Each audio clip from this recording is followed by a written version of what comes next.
We end today's show looking at a common but crippling affliction, student debt. A stunning 42 million people now owe $1.3 trillion in student debt. A new investigative report published by the Center for Investigative Reporting peels back the layers on this trillion-dollar industry.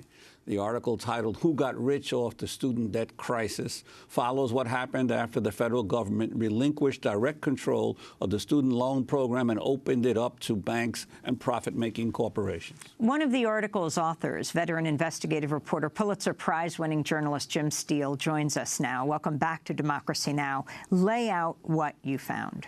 What we found was that if you go back to Lyndon Johnson, the whole idea of the student loan program was to provide a way for people, poor, minorities, so forth, to give them a way to go to college. And it was to provide the loans. And it was administered largely by the federal government. The banks were involved. But by the late 1990s, through the privatization of Sallie Mae and the signal that sent, they turned over this extremely important function largely to private industry. Sallie Mae, banks, other financial institutions, private equity companies, not just the issuing of loans, but also the servicing of the loans, and maybe more importantly, those that collected delinquent loans. I mean, the complaints you hear over and over again from students, former students, is the harassment, the kind of pressure they're put under. The whole idea of that is to collect money, not to figure out a way for them to pay loans that they've taken out. And by the late 1990s, you're talking, this is when Bill Clinton was president and the Gingrich Congress? The Gingrich Congress. Bill Clinton had actually a pretty good idea to turn the program largely over to the federal government to issue the loans, something that later happened in the Obama administration. But when the Gingrich revolution came in '94, they reversed that. And they technically saved Clinton's program, but they did it in such a way with the privatization of Sallie Mae and the message they sent about this is where we want to go. We don't want government involved anymore, and it has to be in our loans. The whole message was clear as a bell. Private industry should take this over. The federal government should not. And that was the impetus back in the late 1990s.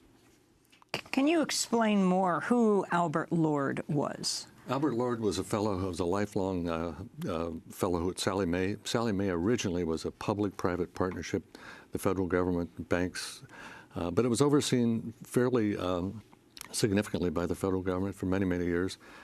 But after the privatization of Sallie Mae, Lord became CEO, and he took it to a totally different level. They bought servicing companies. They bought companies that collected the delinquent loans. They began issuing private loans. They began issuing federal loans, things that they could not do beforehand.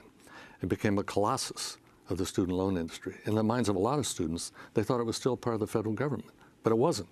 It was a private company making hundreds and hundreds and actually billions of dollars in profits over the years. Lord himself did very well, hundreds of millions of dollars. He made so much money, and this is the thing that astonished us when we looked at this. He made so much money, he was able to build his own private golf course.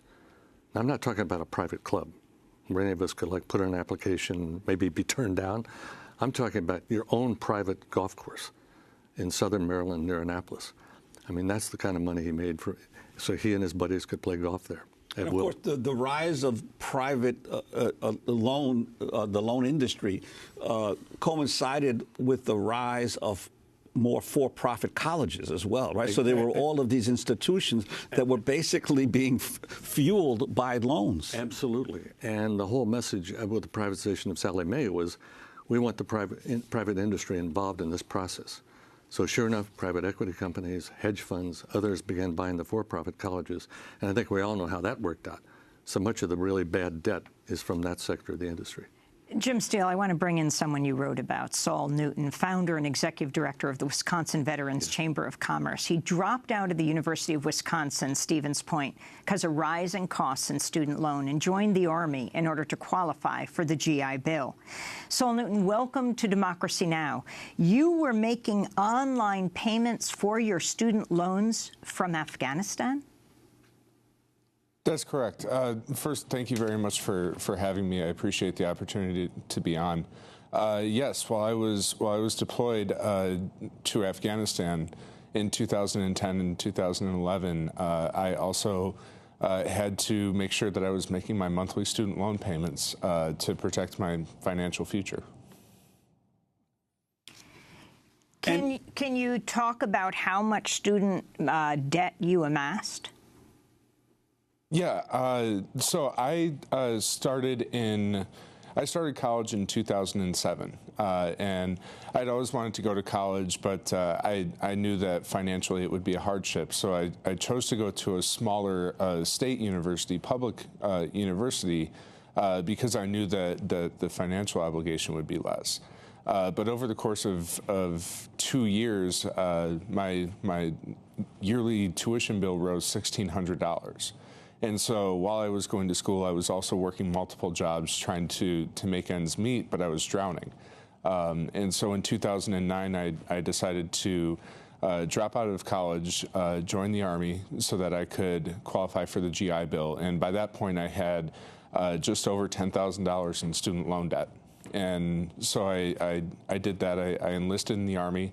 About 6 months after I enlisted, I was deployed to Kandahar in Afghanistan. And before I deployed, I called my student loan servicer and I said, you know, I'm serving on active duty in the military. I'm about to deploy. Is there anything that's available for me? And they told me no. So I just accepted that and made sure that every month after I went out on a patrol or after I got done with work for that day, I made my way over to a small wooden shack with a satellite connection to get onto the internet and pay my student loan bill. And Jim Steele, the whole.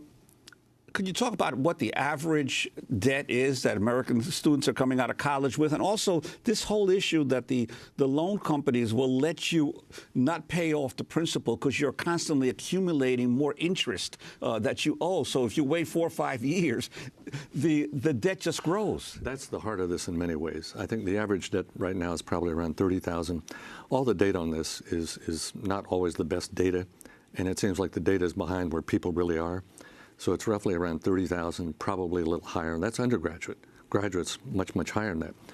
But here's what goes on. If you put your loan in forbearance, meaning you, for some reason or another, you've lost your job, you're sick, you can't make a payment, it's in forbearance. But the interest begins to accumulate.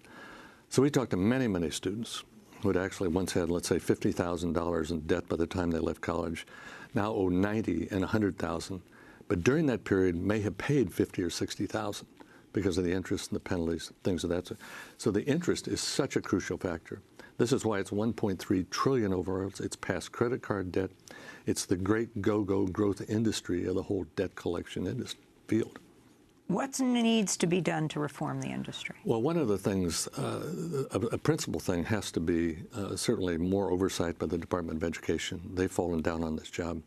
There's actually a pilot program in Treasury Department right now to take this back, bring some of this back to government, where the incentive of the people who are collecting the bills is not to earn a profit, which is the way it is now.